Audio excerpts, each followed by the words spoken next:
किरण शिंदे, तात्या घुले, मनसूर पटेल, आप्पासाहेब राख, राजीव जाधव, अनुरोध सानप, अण्णासाहेब भोसले, महेंद्र गर्जे, जे नावं नाही लिहिली ते आता बघायचे. मी त्यांना माझ्या PA ला सांगितलं ना लोकलचे नावं लिहित राहा, जे माझ्याबरोबर मला माहीत आहे ते नावं नको लिहू, पण ते आपले लोक कुठेतरी अशा कोपऱ्यात शोधावं लागेल मला आता कुठे कुठे आपले म्हणजे पक्षाचे, पुन्हा तुम्हाला वाटायचं आपले म्हणजे काय. तर मंचावरील सर्व मान्यवर, समोर बसलेली वडीलधारी मंडळी, ज्यांच्या ज्यांच्या डोक्यावर टोप्या धोतर आहेत ते सगळे वडीलधारी मंडळी, ज्या माझ्या माता भगिनी माय माऊली एवढ्या संख्येने आलेल्या, आणि माझे युवा बांधव, मी सर्वप्रथम धस अण्णांच्या भाषणाचं ऐकत होते. त्याच्यात मला एक वाक्य परत परत आठवत होतं आणि परत परत ऐकायला येत होतं. मी हात जोडून पाया पडून मतदान मागतो. हे या वर्षीचा त्यांचा या इलेक्शनचं दिसतंय मला, हात जोडून पाया पडून. आता कोणी कोणासाठी हात जोडणं, पाया पडणं ही वेळ. आवाज वाढव रे, मागेपर्यंत आवाज जाईना, वाढवा आवाज, आवाज आवाज. हा, कोणी कोणासमोर हात जोडून पाया पडून मतदान मागण्याची वेळ आपल्यावर आली नाही अण्णा, पण तुम्ही हा दाखवला मनाचा मोठेपणा की पंकजाताईंना निवडून द्या. याला आताची परिस्थिती कारण आहे. हात जोडून पाया पडून लोकशाहीमध्ये हे बाकीचे इफेक्ट बदलू नका, एको नको. हात जोडून पाया पडून लोकशाहीमध्ये नम्रपणे मतदान मागितलंच पाहिजे. आलेरावी करून स्वतःचाच मला पहा फुलं वाहा करून राजकारण करता येत नाही. मी म्हणजे सर्वे सर्वा असं कधीही कुणाला वाटू शकत नाही. आमच्या प्रधानमंत्री नरेंद्र मोदींना देखील वाटत नाही. जेव्हा त्यांना वाटतं एखादा क्षण येतो तेव्हा ते अगदी गरीब कर्मचारी मजुरांच्या सुद्धा पायांना अभिषेक करून त्यांचे पाय धुवून ते साफ करतात, एक सेवाभाव दाखवतात. जेव्हा त्यांना वाटतं की मी प्रभू रामाची प्रतिष्ठापना करणार आहे, तर प्रभू रामाची प्रतिष्ठापना करण्याचं म्हणजे काय, तर राज्याभिषेक करताना रामाला जे एखाद्या राजाला पथ्य असतात त्याला काय उपवास काय करावं लागतं, ते पवित्र स्वतःला करावं लागतं. तसंच रामाच्या एवढ्या पवित्र प्रतिष्ठापनेसाठी त्यांनी 9 दिवस उपवास केले. आज या लोकशाहीमध्ये दादागिरी करून आपल्याला काही मिळवता येत नाही. हात जोडून आणि पाया पडूनच मागावं लागतं. कारण महामानव डॉक्टर बाबासाहेब आंबेडकरांनी या माणसापेक्षा मोठा देश आणि देशाला संविधान हे सर्वात प्रथम आणि महत्वाचं ठरवलेलं आहे. मला या निवडणुकीमध्ये तुम्ही कुणाला मत मागताय? तुम्ही मला मत मागताय पंकजा गोपीनाथ मुंडे. मला मत मागण्यासाठी मी तुमच्या समोर उभी आहे, माझ्या पक्षाचे कार्यकर्ते तुमच्या समोर उभे आहेत, नेते उभे आहेत. पण मला मत मागायला काय अडचण आहे तुमच्या समोर?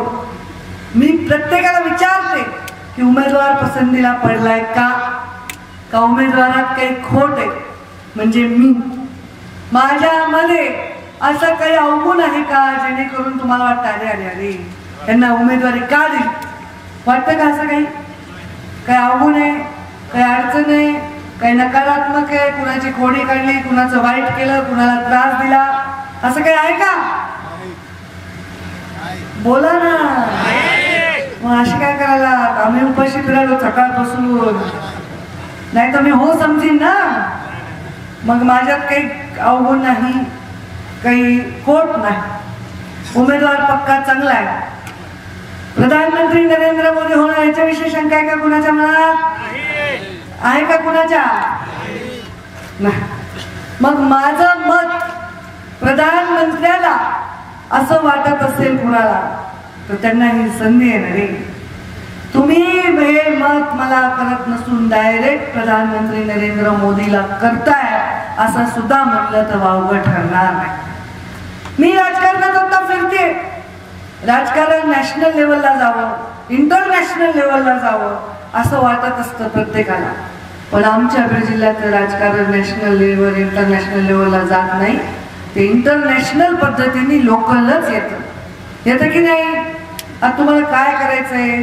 आम्ही म्हणालो बाबा खूप छाती फोडून, अरे असं झाला, सॅटेलाइट टाकले, अग्निवीर टाकला, ते सीएचं म्हणजे आता इतकं सोशल मीडिया झालाय. मग आम्ही म्हणलं अरे कोण 10वी 12वी नापास माणसं लिहितात रे, हे काही अभ्यासच नाही त्याला. हे अशा पद्धतीने प्रचार करून उपयोग नाही. या जिल्ह्यामध्ये मी तुम्हाला काय देऊ शकते ह्याचा तुम्हाला म्हणतो. कारण माणूस एवढा निस्वार्थी झाला नाही, माणूस एवढा मोठा झाला नाही. अरे तो एवढा विचार करत नाही की जशाचं काय चाललंय, तो म्हणतोय माझं काय. चला मग आपण तुमच्यावर बोलू, आपण बीड जिल्ह्यावर बोलू. मी उमेदवार म्हणून तुम्हाला काय देऊ शकते ह्याच्यावर बोलू. आता समजा तुमच्याकडे एखादी बँक आहे आणि त्या बँकेत तुम्हाला कर्ज द्यायचंय कुणाला, किंवा तुम्हाला कर्ज करायचंय, तुम्ही एक फाईल करता, बरोबर आहे. ती फाईल दिल्यावर तुम्ही ती बँकेत देता आणि बँकेत दिल्यानंतर ते तपासतात तुमचं रेकॉर्ड, बरोबर आहे. साधं हजार नाही, 1 लाख 1.5 लाखाचं जरी लोन घ्यायचं असेल, 1000 1.5 जरी हप्ता असेल, तर तुमचं रेकॉर्ड तपासलं जातं, बरोबर आहे. मी तुम्हाला मत मागायला सर्वश्रेष्ठ दान, तर माझंही रेकॉर्ड तपासलं जायला पाहिजे की नाही. मग चला आपण माझं रेकॉर्ड तपासू. काय माझं रेकॉर्ड? मी परळीमध्ये आमदार म्हणून सुरुवात केली, मी बीड जिल्ह्याचे पालकमंत्री झाले. माझं रेकॉर्ड असं आहे की सगळ्यात जास्त या देशामध्ये कोणी जर शौचालय बांधून या माझ्या माय माऊलींना कुचंबनेतून मुक्त केलं असेल तर ते महाराष्ट्राचा ग्रामीण विकास विभाग होता. अव्वल दर्जाचं काम झालं, राष्ट्रपतीतर्फे पुरस्कार सुद्धा आम्हाला मिळाला, आमचं कौतुक झालं. हे तुमच्या पालकमंत्र्यांनी केलं, त्याच्यामध्ये बीड जिल्ह्याचा नंबर सुद्धा अव्वल झालेला. त्याचबरोबर विमा, एवढा प्रचंड दुष्काळ होता, इतक्या अडचणी होत्या, आणि अशा परिस्थितीमध्ये आमच्या शेतकऱ्यांना हवालदिल झालेल्या दिलासा द्यायचा असेल, शेतकऱ्यांच्या आत्महत्या रोखायच्या असेल, तर या शेतकऱ्यांना वाचवलं पाहिजे. या भावनेनी रात्र दिवस एक करून मी, आमच्या कलेक्टरांनी, सगळ्या टीमनी विम्याचं काम केलं. आला का नाही विमा तुम्हाला? बक्कळ 992 कोटी विमा या बीड जिल्ह्याला तेव्हा आला, आणि 5 वर्ष अनुदान विमा. सुरेश दसांच्या भाषेत टॉंग टॉंग टॉंग तुमचा मोबाईल वाजतच होता की नाही? मग हे सगळं काम आता यायला का? विमा यायला का? काय झालंय तुम्हाला? धरून आणलंय का कोणी? आता यायलाय का विमा? का काय आहे ना? सरकार जागेवर आहे, मंत्री आहेत, सगळं जागेवर आहे ना, पण ज्याच्या पोटातून तुमच्याविषयी पीडा वाटते ती तुमची लेख तिथे नाही. मी जेव्हा बीड जिल्ह्याचं काम केलं तर एखादी गृहिणी जसा घर आवरते आणि सावरते तसा मी बीड जिल्हा आवरा आणि सावरायचा प्रयत्न केला. एवढे मोठे रती महारथी नेते एकत्र घेऊन काम केलं, पण कधीच कुणाविषयी माझ्या मनात तक्रार नाही, माझी त्यांची तू मी नाही, भांडण नाही, स्टेटमेंट नाही, भानगड नाही, काय नाही. चांगलं संसार या बीड जिल्ह्यात केलं. असं म्हणतात की रामराज्य खूप चांगलं होतं, 5,500 वर्षापूर्वी होतं, आणि त्याच्यानंतर जर कुणाचं राज्य असं होतं जिथे महिलेला सन्मान होता आणि जनतेचाच आदर व्हायचा, ते आमच्या छत्रपती शिवरायांचं राज्य होतं. त्याच्यानंतर आता जर कोणतं राज्य असेल तर या भारतामध्ये आपण प्रधानमंत्री नरेंद्र मोदींच्या नेतृत्वाखाली जे राज्य होतं ते आहे. कारण इथे महिलेला सन्मान आहे, इथे शेतकऱ्याला गरीबाला न्याय आहे, इथे गरीब माणसाला स्वतःचं पक्क घर असावं, त्याच्या घरामध्ये नळाने पाणी जावं, त्याच्या माता भगिनीला रोजगार मिळावा, अपंग असेल तर त्याला सहकार्य मिळावं, त्याच्या घरातला प्रत्येक माणूस आयुष्यमान व्हावा याच्यासाठी त्याला विम्याची योजना मिळावी. या सगळ्या गोष्टींची काळजी प्रधानमंत्र्यांनी केली. तुम्हाला वाटतं काय सरकार चालवणं एवढं सोपं आहे? याच्यामध्ये म्हातारे जुने माणसं आहेत ना? सांगा, या देशाला स्वातंत्र्य मिळून 75 वर्ष झाले, का हो कधी बीड जिल्हा दिसला नाही नॅशनल हायवे करण्यासाठी? का कोणता स्टेट हायवे मोठे मोठे मुंडे साहेबांनी आणलं होतं मला वाटतं अण्णा तेव्हा? का मोठे कुठले रस्ते कुठले प्रकल्प आमच्या बीड जिल्ह्यात आले? बीड जिल्ह्यात येतात सर्व नेते, पण फक्त बीड जिल्ह्याच्या निवडणुका आल्यावर या जिल्ह्यामधलं मतदान हडपण्यासाठी, हो मी म्हणते हडपण्यासाठी. कारण तुम्ही हडपता, जेव्हा तुम्ही काही नाही देता घेता. आता जर तुम्ही भाजीवाल्याकडे गेलात, तुम्ही पैसे घेता आणि भाजी घेता. तुम्ही साडीच्या दुकानात गेलात तर पैसे देता आणि साडी घेता. पण तुम्ही नुसतं घेत असाल तर त्याला हडपणं म्हणता. तुम्ही फक्त माझ्या बीड जिल्ह्याच्या जनतेला जातीपातीच्या भिंती उभ्या करून तुम्ही फक्त घेत आलात ते मतदान. आणि जेव्हा द्यायची वेळ आली तेव्हा उद्योग तुमच्या जिल्ह्यात, द्यायची वेळ आली तेव्हा एअरपोर्ट तुमच्या जिल्ह्यात, द्यायची वेळ आली तेव्हा रेल्वे तुमच्या जिल्ह्यात, रोजगार तुमच्या जिल्ह्यात, मोठ्या मोठ्या उद्योग, माझ्या रोजगाराच्या संधी तुम्ही हुकवल्या. आणि माझ्या बीड जिल्ह्याला फक्त मतदानाच्या वेळी तुम्ही लोक आला. या लोकांना आता या जिल्ह्यामध्ये प्रवेश करून देऊ नका. 5 वर्ष मी कारभार सांगून तुम्हाला मतदान मागते, हवेमध्ये मतदान मागत नाही. हा सूर्य आणि हा चैत्र तसा विकास तुम्हाला दाखवते. सुरेश अण्णा 25-30 वर्ष राजकारणात आहेत. या 25-30 वर्ष राजकारणात त्यांनी किती प्रश्न मांडले असतील विधानसभेमध्ये, कितीतरी मागण्या केल्या असतील विधानसभेमध्ये, कितीतरी रस्ते मागितले असतील, नाल्या मागितल्या असतील, काय मागितलं असेल. पण का फक्त 2014 ते 19 मध्ये करोडो रुपयाचे रस्ते तुमच्या आष्टी मतदारसंघात झाले? का फक्त 2019 ते 2014 ते 19 मध्ये 25-15 नावाचा निधी असतो तुम्हाला माहित झालं का? 2014 ते 19 मध्ये या गावात वाडी वस्त्यात आणण्यापर्यंत रस्ता झाला कारण देशात प्रधानमंत्री नरेंद्र मोदी आणि राज्यामध्ये आमचं महायुतीचं सरकार आणि तुमची लेखच पालकमंत्री होती म्हणून हे सगळं. ही संधी मी तुम्हाला मागते. ते दुःख सांगून नाही मागत, मुंडे साहेबांच्या जाण्याचा विषय घेऊन मागत नाही. मी ही संधी तुम्हाला मागते ती माझ्या विकासाचा दृष्टिकोन तुम्ही स्वतः अनुभवलाय म्हणून मागते. माझा काहीच नाही मुद्दा. काय मुद्दा आहे? समोरच्या व्यक्तीला पण कुठं निवडणूक जिंकण्यासाठी लढायची? सुरेश अण्णांनाच माहिती आहे, त्यांचेच मित्र आहेत ते, माहिती आहे त्यांना सगळे स्वभाव. मित्राला सगळे माहित असते सिक्रेट. त्यांना माहिती ते निवडणूक लढण्यासाठी लढतायत, जिंकण्यासाठी नाही लढत आहे. कारण त्यांनी आधीच म्हणले पहिलेच पत्रकार परिषदेमध्ये की मी माजलगाव मतदारसंघात निवडणूक लढणार आहे. म्हणजे त्यांनी लोकसभेतली हार स्वीकारली आहे. त्यांना स्वतःलाच हरायचंय. त्यांना स्वतःला जिंकण्याची मानसिकता नसताना त्यांना जिंकवतोय कोण हा प्रश्न माझ्यासारख्याला पडतो. त्यांना जिंकवतोय अपप्रचार, जिंकवतच नाहीये. त्यांना थोडं तरी मताकडे नेतोय कोण, त्यांना कोण त्यांच्यासाठी उभं राहतंय. तर या जिल्ह्यामध्ये जे सुरेश अण्णांना मानणारे लोक आहेत ते उभे राहत नाहीत, जे धोंडे साहेबांना मानणारे ते लोक उभे राहत नाहीत, आमच्या आबूला मानणारे लोक उभे राहत नाहीत, आणि पंकजा मुंडेला मानणारे लोक उभे राहत नाहीत. ज्यांना फक्त विरोध करता येतो, ज्यांना नकारात्मक मतदान करता येतं तेच उभे राहतात. अहो मुंडे साहेबांना श्रद्धांजली म्हणून मुंडे साहेबांच्या जाण्यानंतर बिनविरोध निवडणूक लढण्याचा यांनी घोषणा केली आणि कॅन्डिडेट उभा झाल्यावर सुद्धा त्याला 1.5-2 लाख मतं पडलेली आहेत. ही मानसिकता प्रत्येक ठिकाणी नाही पण आमच्या बीड जिल्ह्यात जरूर आहे.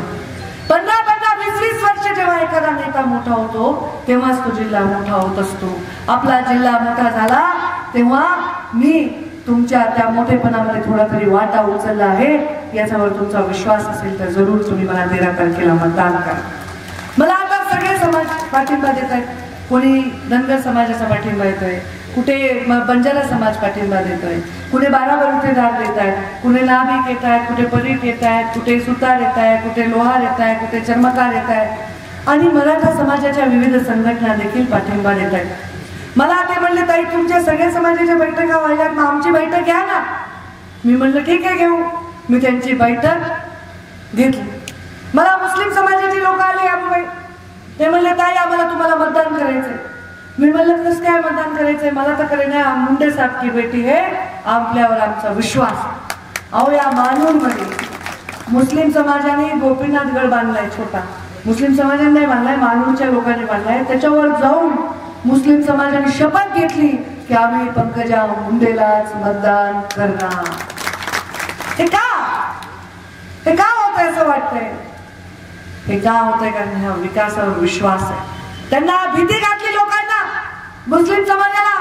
अरे बापरे मोदी से डरो, मोदी से डरो. क्यों डरो भाई मोदी से? ये 10 वर्ष मोदी की सरकार है. चाचा बैठे उधर, चाचा कुछ तकलीफ हुआ आपको? इसमें कोई घरकुल नहीं मिला क्या? उन्होंने बोला था क्या कि मुस्लिम बांधवों को घरकुल नहीं देने का, पगार नहीं देने का, नल नहीं देने का? ऐसा हुआ क्या? बचत गट की महिलाएं उनको कुछ नहीं मिला, ऐसा हुआ क्या? ऐसा कुछ नहीं हुआ। जो भी योजना इस देश से निकलती है वो इस देश में रहने वाले हर जाति हर धर्म के लिए निकलती है। आज कोई मुस्लिम बांधव किसान है तो उसको भी 12,000 रुपए साल के मिलते हैं प्रधानमंत्री कृषि सम्मान योजना से। पण घाबरायचं, कायदे आले, अरे बापरे, मुसलमानो घाबरा. कसले कायदे? या देशाच्या सुरक्षा महत्वाच्या नाही तसं कोणता मुस्लिम बांधव या देशात म्हणतो? नाही म्हणत. या देशामधली बॉर्डर सुरक्षित पाहिजे असं आमच्या मुस्लिम बांधवालाही वाटतं. आणि इथे ज्याचा दादा परदादा, ज्याचा इथं पुरं खानदान आहे, ज्याच्या 4 पिढ्या गेल्या, त्या मुस्लिम बांधवाला घाबरायचं कारण नाही. तुम्ही आलात का बांगलादेश मधून? तुम्ही आलात का दुसऱ्या देशातून? तुम्ही भारतीय आहात आणि या देशाचे नागरिक आहात आणि तुम्हाला इथून कोणीच हलवू शकत नाही. त्या अपप्रचाराला बळी पडू नका. आणि जर कोणी आला तुमच्यामध्ये तर मी त्यांच्या समोर उभी राहीन. गोपीनाथ मुंडेची लेख आहे. वंचितांना आणि ज्यांच्याकडे शक्ती नाही आहे त्यांना शक्ती देण्याचं काम या माध्यमातून मी केल्याशिवाय राहणार. काहीतरी अपप्रचार करायचा, संविधान बदलणार, संविधान बदलणार. अरे कशाला संविधान बदलणार आहे? कोणी संविधान या देशाचा बदलणार नाही. महामानव बाबासाहेब आंबेडकरांनी जे संविधान लिहिलंय त्याच्यामुळे चहाची टपरी असणाऱ्या माणसाचा मुलगा देशाचा प्रधानमंत्री झालाय. या संविधानामुळेच झालेला. त्या संविधानाने तुम्हाला अधिकार दिले. त्या भूलथापांना तुम्ही बळी पडू नका. त्या माझ्या महिला इथे आल्या, CRP वगैरे कोणी असतील, बचत गटाच्या महिला असतील, त्या बचत गटाच्या महिलांना आठवते का पंकजाताई तुमच्या मंत्री होत्या तेव्हा या बचत गटाला काय काय निर्णय घेतले? 4.5 लाख महिलांनी बोलून मोदींचा आम्ही कार्यक्रम घेतला. या बचत गटाच्या महिलांचं कर्ज वापस करत होत्या त्या बिचाऱ्या. जेव्हा नोटबंदी झाली होती तेव्हा त्या नोटबंदीमध्ये सगळे लोक म्हणाले कर्ज माफ करा, कर्ज माफ करा. मोठे मोठे उद्योगपती पासून ते गरीब माणसापर्यंत प्रत्येक जण हाय खात होता. शेतकरी म्हणत होता कर्ज माफ करा, व्यापारी म्हणत होता सवलत द्या. अशा वेळी माझ्या या बहादर महिलांनी 100% कर्ज वापस केलं. हो बचत गटांच्या त्यांना टाळ्याच द्या. महिलेचा स्वभाव कसा असतो मी तुम्हाला सांगते. शेजारच्या घरून आपलं दूध जर नासलं, शेजारच्या घरून वाटीभर जर दूध आणलं तर जोपर्यंत दूधवाला येत नाही ते दूध वापस करत नाही तिला बाईला काही करमतच नाही. आपल्या घरी अचानक पाहुणे आले आणि पाहुणे आल्यानंतर आपल्या घरी जर शिरा करायचा असेल, साखर कमी पडली, मैत्रिणीकडून साखर आणली वाटीभर, तर जोपर्यंत वाण्याच्या दुकानातून साखर आणत नाही तिला वापस करत नाही, या माऊलीला काही चैन पडत नाही. उधार आपल्याला जमतच नाही. माझाही स्वभाव तसा आहे. ज्यांनी ज्यांनी मला काही दिलं मी त्याला परत दिलंच आहे. हा माझा स्वभाव आहे. तुम्ही जर मला मतदान दिलं तर मी तुम्हाला परत विकासाच्या रूपाने परतफेड करणारच आहे. हे माझं वचन. मारलंय कुठं घोडं, सगळं तर चांगलंय. आता मला सांगा 1,71,000 मतांनी प्रीतमताई जिंकला. आता काय वाटोळ झाले 5 वर्षात? उलट मी तर कुठल्या पदावरच नाही. समजा कुणाची नाराजी तर जे पदावर आहेत त्यांच्यावर असेल. मी तर संघटनेचं काम करत होते. जेव्हा कुणाची नाराजी आहे त्याच्यात माझा काय संबंध? कोणाच्या इतर समजा नळ पोचला नाही, कुणाला घरकुल मिळालं नाही तर ते सुरेशांना बघून येतील. कुणाच्या गावाकडचा रस्ता राहिलाय ते सुरेशांना बघून येतील. ते सक्षम आहेत ना बघायला. माझा काय विषय? आता येऊन जाऊन काय विषय? पंकजाताईचा काय दोष आहे माझा? मी कधीच कुठल्या समाजाला अंतर दिलं नाही. कधीच कुठल्या समाजाला शिवाय देण्यासाठी मी कुठला मंच वापरला नाही. कधीच 2 जातीला एकमेकांच्या अंगावर भिडवण्यासाठी माझ्या राजकारण नव्हताच नाही. मी भिंत आहे त्या सगळ्या प्रवृत्तींच्या विरोधात. तुमच्या अंगावर ज्यांचा घाव येणार आहे तो घाव मी झेलणार आहे. मी तुमची ती भिंत आहे. काय चूक आहे माझी? कशामुळे असं वाटावं? प्रत्येक गावात मी चालले, त्या गावामध्ये वातावरण तर चांगलंय, सगळे मला ओवाळले, ढोल ताशे वाढायले, सगळं चाललंय. आता मी काल समाजाची म्हणलं सगळ्या समाजाने बैठक घ्या म्हणले, मराठा समाजाने बैठक घ्या म्हणले, मी घेतली. त्या लोकांना बोलले, एकदम हाताची घडी तोंडावर बोट बसले होते, हो हो म्हणत होते. मी उभं केलं 2-3 सरपंचांना. म्हणजे काय रे बाबा, जेव्हा तू सरपंच होता किती निधी आला? हो ताई. तो माझे नव्हते बरं का, राष्ट्रवादीचे होते ते लोक, धनुभाऊचे. त्यांनी म्हणले ताई तुम्ही असताना एवढा निधी आलाय, आम्ही अजून नारळच फोडायला ताई. म्हणलं वा वा वा, खुश आहेत का? हो छान आहे. काही मला द्यावं लागलं का? रे बाबा तुम्हाला कधी चहा पाणी काही नाही ताई, 1 रुपया नाही खर्च केला आम्ही, तुम्ही आम्हाला किती दिलं? म्हणलं सगळं छान आहे. मागच्या वेळी गावात किती मतं होते? ताई 65% मतं होते. म्हणलं तू कुठं होतास?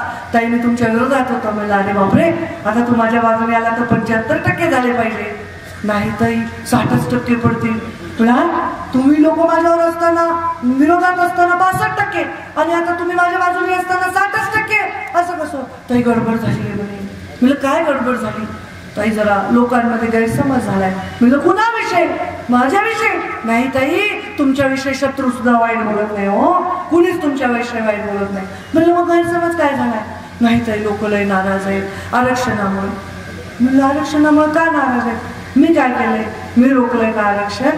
मी देण्याच्या भूमिकेत आहे का आरक्षण? नाही ना, मग नाराजी कशी? तसं काही नाहीये. म्हणजे कशाला पाहिजे आरक्षण? मागच्याही सभेत मी विचारलं कशाला पाहिजे आरक्षण. मी एका पोराला उभं केलं. आता उभं आहे का कोणी पोरगा लहान शिकन? हे तू काय नाव तुझं? नाव तुमच्या मागचं तुम्ही पोरगा आहेत का? पोरगा समजतात काय अजून स्वतःला? काय नाव बेटा तुझं?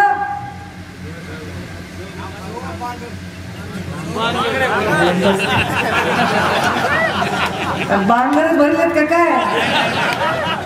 कुणीतरी आहे का बोलायला? उठ बेटा, त्याचे काही शिक्षण राहिल्यासारखं वाटत नाही मला. तरी उठ बेटा, मला प्रश्न विचारायचे तुला. आता माझं उलट आहे, मला तुम्हाला प्रश्न विचारायचा. नाव काय सांग जगासाठी? थांबा ना. अरे हो, पण जगाला कळू द्या नाव. नाव सांग बेटा. प्रसाद घुमरे. आमच्या आईकडचा आहे का? गोपाळगावचा होता की मगाशी? हो, तात्यासाहेबांचा मगाशी चिठ्ठी उडून गेली मला त्यांचा अनुभव. मग आरक्षणाच्या लढाईत आपण सगळे आहात की? तुमचा हक्क आहे, मी तुमच्या पाठीशी आहे. मग आरक्षण कशासाठी पाहिजे? 2 कारणं द्या. शिक्षणासाठी, दुसरं नोकरीसाठी. शिक्षण आणि नोकरीसाठी. बस बेटा, शिक्षण आणि नोकरीसाठी आरक्षण पाहिजे. आणि हे तुमच्या आरक्षणाची जी कायद्याने मागणी आहे त्याच्या पाठीमागे गोपीनाथ मुंडे ही उभे होते. पंकजा गोपीनाथ मुंडे पण उभी आहे. आणि पंकजा गोपीनाथ मुंडे जर हे कायद्याने मिळणारं आरक्षण जर कोणी रोखत असेल तर त्याच्या समोर सुद्धा उभे राहायला मागे पुढे बघणार नाही. तर वंचितांची लढाई आम्ही लढतोय. बरोबर आहे, तुमच्या लेकरांना शिक्षण पाहिजे आणि तुमच्या लेकरांना आरक्षण पाहिजे, नोकऱ्या पाहिजे. हे सगळं मान्य आहे, हे होणार आहे. पण ह्या निवडणुकीत माझा बळी जात नाही, माझा मी जिंकणारच आहे. पण काय मिळणार? आम्ही गुलाल लावून जेव्हा मिरवणूक काढणार आहोत तर ते गुलाल लावून तुम्ही सुद्धा सामील व्हा ना. तुम्हाला नाहीतरी आरक्षण पाहिजे, सर्टिफिकेट पाहिजे. कशाचं पाहिजे? ओबीसीचं पाहिजे. मग कशाला म्हणता आपलं आपलं बघा? आम्ही तेच आहे ना. व्हायचंय तेच आणि द्यायचं नाही, असं नाही चालणार. आता मला आत्ता फोन आलाय बघा गाडीत. ते प्रताप जाधवचे माणसं आले तिकडे बुलढाण्याचे. त्यांची मी सभा घेतली. म्हणजे ताई यावंच लागेल, सीट गडबड आहे, तुम्हाला यावंच लागेल. मी चिखलदऱ्याला हेलिकॉप्टरने जाऊन सभा घेतली. त्यांचे लोक आले प्रचाराला. असं म्हणाले की प्रतापराव जाधव येणार आहेत. ते म्हणले ताई तुम्ही आमच्या अडचणीला धावून आलात, आम्ही तुमच्या येणार. विखे पाटील साहेबांचा फोन आला सकाळी, ताई तुम्ही पटकन एक सभा द्या, आम्ही सगळे तिथे तुमच्यासाठी मोकळे आहोत. संदीपान डोंगरेचा फोन आला, ताई तुम्ही पटकन एक सभा द्या, आम्ही सगळे आहोत. राणा पाटलांचा फोन आला, ताई तुम्ही एक सभा द्या, आम्ही तुमच्यासाठी आहोत. आणि मग तुम्ही का नाहीत माझ्यासाठी? मी काय गोडं मारलंय तुमचं? काय वाकडं केलंय का कुणाचं? मग काय झालंय? मी जर 8 खासदारांना सभा घेऊन निवडून आणू शकते तर तुम्ही मला नाही निवडून आणू शकाल. अहो, एका बाजूला सुरेश अण्णा, एका बाजूला आजमे काका आहेत. 2 आमदार समाजाचे, एखादा खासदार करा की दुसऱ्याचं काय बिघडलंय? पण तुम्ही असं काय गणित मांडायला? सभापती आमची नगराध्यक्ष कोण आहे?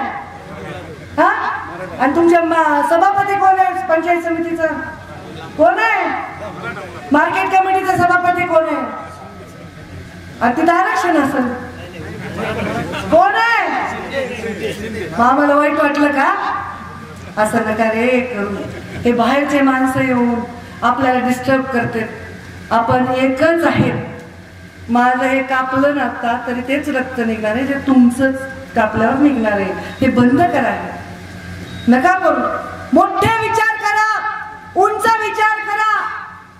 पुन्हा आम्हालाही प्रचाराला यायचं विधानसभेच्या जिल्हा परिषदेच्या ना, आम्हाला तोंड तर ठेवा. हे मोकळाच बोलायले, कारण कुणीच मोकळं बोलणं का घाबरायला माहित नाही. ट्रोलिंगला तर घाबरायचं काही कारण नाही. कारण या देशाचा हित हे आमच्या पक्षाचे संस्कार आहे. ज्या पक्षात सुरेश अण्णा सुद्धा आहे. देशाचा हित, राष्ट्रहित प्रथम, पहिले देश, मग पार्टी आणि मग मी. मग देशाच्या हिताचे विचार बोलताना मी का मागे पुढे पाहू. या देशामध्ये सर्व आहेत, हिंदू आहेत, मुसलमान आहेत, बाराबलुतेदार आहेत, ओबीसी आहेत, सगळे आहेत, मराठा आहेत, सगळे आहेत, बालिका आहेत, स्त्रिया आहेत, मुलं आहेत. या सगळ्यांचं हित बघायचं. मी बघितलं नाही का? बघितलेलं आहे. आज तुम्हाला आरक्षण पाहिजे शिक्षणासाठी, कालच लिस्ट लागली आहे शाहू कॉलेजची. सुरेशांना ऑनलाईन जाऊन बघा. 200 मताला क्लोज होतंय ओबीसीचं आरक्षण आणि ओपनचं 174 मताला होतंय. घ्या आरक्षण, घ्या, तुम्हाला मिळणार आहे. पण तुम्ही हे नका समजू की सोपं होणार आहे. मेरिट वाढले. तुम्ही किती मागच्या 5 वर्षाचा रेकॉर्ड करा, ओबीसीचं मेरिट ओपन पेक्षा आहे. हे संघर्ष ज्याला परिश्रम करायचे त्या मुलांसाठी नाहीये. हे संघर्ष आता निर्माण होतात इलेक्शन आले की. आणि पुन्हा इलेक्शन झाल्यावर जिकडे तिकडे जाईल आणि काय होईल तो पंकजाताईला 10-20 मताचा धोका होईल. अजून काय होईल. पण माझं एवढीच इच्छा आहे की माझ्या आनंदात तुम्ही पण आनंदी राहा. मी आनंदाचा घास घेत असताना तुम्हीही तो घास खावा, अशी माझी इच्छा आहे. मला असं वाटतं की जेव्हा ऊसतोड कामगारांचा लवाद होतो ना, तेव्हा आम्ही आणि आदरणीय शरदचंद्रजी पवार एकत्र बसून ते लवाद करत असतो. तेव्हा ते कारखानदारांकडून असतात आणि मी ऊसतोड कामगारांकडून असते. असा लवाद बसल्याशिवाय तुमचा विषय मिटणार नाही रे बाळांनो, असा मिटणार नाही. कोणीतरी शहाणा माणूस त्या टेबलवर पाहिजे जो जाती जाती भांडण नाही लावणार. चला हा विषय मिटवा, काय होईल ते बघू, मार्ग काढू, असा म्हणणारा शहाणा माणूस पाहिजे. हे नाही म्हणणार आणि हे नाही म्हणणार तर कसं होईल. ते शहाणा माणूस आता तरी राज्यात मी टिकू नये बरं का. तुम्ही असं नका करू.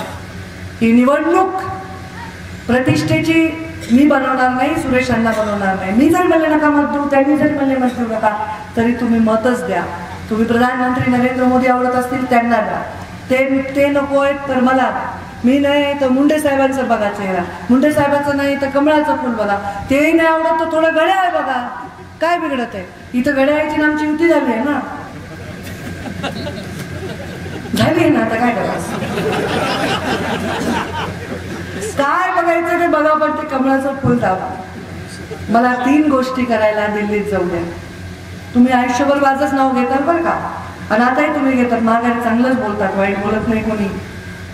सोशल मीडियाचे 10-20 लोक या जिल्ह्याचं भविष्य नाही रेखाटू शकत. माझी विनंती आहे तुम्हाला, या जिल्ह्याला ही संधी परत येणार नाही. नरेंद्र मोदी प्रधानमंत्री आणि पंकजा मुंडे संसदेत ही संधी परत येणार नाही. 5 वर्ष मी जसा कारभार केलाय त्या कारभारावर विश्वास ठेवा आणि मला आशीर्वाद द्या. या जिल्ह्यात एवढा मोठा प्रकल्प आणीन की तुमच्याच गरीब पोरांना नोकरी मी लावीन. या जिल्ह्यात असा प्रकल्प आणीन की तुमच्या इथे बाहेर रोजगारासाठी भटकंती थांबेल. मी या जिल्ह्यामध्ये सिंचनाचे विषय मार्गी लावीन. म्हणजे माझ्या शेतकऱ्याला अडचण येणार नाही. सगळी जमीन ओलिताखाली आणण्यासाठी मी अपार प्रयत्न करेन. आणि या जिल्ह्यामध्ये एक असं मोठं हॉस्पिटल करेन की इथल्या गरीब बायबापड्यांना, इथल्या गरीब माणसाला इलाजासाठी जीवन सोडून जाऊ लागू नये. शेती विकायले, दागिने गहाण टाकायले तर इलाज करायला येत लोक, पण त्यांची परिस्थिती नाही. त्याच्यासाठी मला हे गोष्टी करायच्या. हे गोष्टी मीच करू शकते हे तुम्हाला माहिती आहे. माझ्यावर तुमचा विश्वास आहे. फक्त तुम्हाला तुमच्या मनातली ती भिंत काढायची. एक जण येऊन मला काल तेलगावमध्ये माझाच होता कार्यकर्ता, ते म्हणले ते जातीसाठी माती खा म्हणाले. कोण म्हणाले मला माहित नाही बरं का. ते म्हणला. मी म्हटलं ठीक आहे, पण माती कशाला खायची. पुरणपोळी खा, मोदक खा, गुलाबजामुन खा, माती नका खाऊ. जातीसाठी माती नका खाऊ, मातीसाठी जाती पाडून टाका. आणि एकदा एक चमत्कारिक निर्णय या बीड जिल्ह्यातून द्या. हा निर्णय तुम्हाला कधीच मागात पडणार नाही. पण या निर्णयात सहभागी नाही झाला तर या जिल्ह्याला खूप महागात पडेल, या जिल्ह्याच्या विकासाला खूप महागात पडेल. मी मत मागते ते विकासासाठी मागते. मी माझ्या जातीवर, माझ्या धर्मावर नाही, माझ्या गुणांवर मत मागते, माझ्या राजकीय प्रवासावर मत मागते. मी तुम्हाला जे मत मागते आहे ते तुमच्या भविष्यासाठी मागते. मला काही तोले जंग वाजवाडा बांधण्यासाठी मागत नाही. मला दार दागिने गाडी बंगला ह्याच्यासाठी मागत नाही, हे तर तुम्हाला माहिती आहे. मी मत मागते की या बीड जिल्ह्याच्या तरुणाईचं भविष्य घडवणारं मत मागते. आजच्या तरुणाईचं चित्र बघून थोडस मन उदास होतं. त्या पुरोगामी काळामध्ये मुंडे साहेब राजकारणात आले त्यावेळी लोक राजकारणामध्ये विचार पुढारलेले मांडण्यासाठी जन्म घेत होते. आता विचार मांडायला घाबरते. की एवढीशी किती गोड आहे आमची नगराध्यक्ष, एवढीशी पोरगी, ती म्हणते ताई आम्ही तुमची बाजू घेतली तर आम्ही ट्रोल होतो. का बाबा, मी पाकिस्तानातून किंवा बांगलादेशमधून का चीनमधून आले, मी इथलीच आहे ना, माझी बाजू घ्यायला काय अडचण आहे? का ट्रोल व्हावं कुणी? समोरच्या माणसाचे 10 कर्तृत्व तर लिहून दाखवावे. कर्तृत्वाची जोड नाही, नेतृत्वाची जोड नाही, दातृत्वाची जोड नाही आणि माझ्या मातृत्वाची तर जोडच नाही. या जिल्ह्याला मातृत्व समजून मी सांभाळले.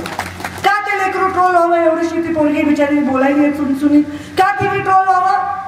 तिने तिच्या पक्षाचे विचार मांडले, ज्या अण्णांनी तिला नगराध्यक्ष केलं त्यांचे विचार मांडले, ज्या पक्षाचे मी नेता आहे त्यांचे विचार मांडले. का नाही, काय ट्रोल व्हावं? काही ट्रोल व्हायची गरज नाही. माझी तुम्हाला अजून एक हात जोडून विनंती आहे, तुम्ही 13 तारखेपर्यंत तुमचे सोशल मीडिया बंद करू टाका. विषयच मिळतो, विषयच मिळतो. मला मागच्या वेळेची मताची यादी आहे माझ्याकडे, चांगली यादी आहे. आता तर कसं झालंय, हे सगळं ऑनलाईन झाले ना अण्णा, तुम्हीच केलंय सगळं ऑनलाईन. हे सगळं सिस्टीम, कोणत्या बूथवर कोण माणसं आहेत, किती लोक आहेत, त्यांचं उत्पन्न काय, ते किती नोकरी करतात, बाहेर किती आहेत, कोण बचत गटाचे आहेत, कोण कुठे आहेत, कोण कुठे आहेत, हे सगळं लिहिलेलं असतं. त्यामुळे मतदान सुद्धा लिहिलेलं असतं. कोणाला मिळणार आहे, किती मिळणार आहे, कोण देणार आहे, कसं देणार आहे, हे आम्हालाही अंदाज आहे. आम्ही तिथून पुढचंच मोजणार आहे. तुम्ही सगळेजण यावेळी मला आशीर्वाद द्या, एवढीच मी तुम्हाला विनंती करते. कोणी आलं तर नरेंद्र मोदीपेक्षा मोठा माणूस इथे येणार नाही मत मागण्यासाठी. त्याच्यापेक्षा मोठा आला तर द्या. आणि नरेंद्र मोदींनी जे दिले त्याच्यापेक्षा 1% जरी दिलं ना त्या माणसाने असेल तर त्याला मत द्यावं, काही माझं म्हणणं नाही. नरेंद्र मोदींनी या जिल्ह्याला जे दिलंय ना, या जिल्ह्याचे नसून, या राज्याचे नसून, देशाचे असल्यामुळे ते दिलंय, तेवढं तर कोणी तुम्हाला दिलेलं नाही. त्यामुळे मतदान द्या. अण्णांची चिठ्ठी आली आहे, पुढे लोक थांबलेले आहेत. भाषण चांगलं रंगात आलं असल्यामुळे लोक ऐकत होते, मी बोलत होते. स्वतःसाठी मलाच घाण घालावं लागणार आहे, मलाच बोलणार आहे म्हणून 5 मिनिटं मी जास्त बोलले.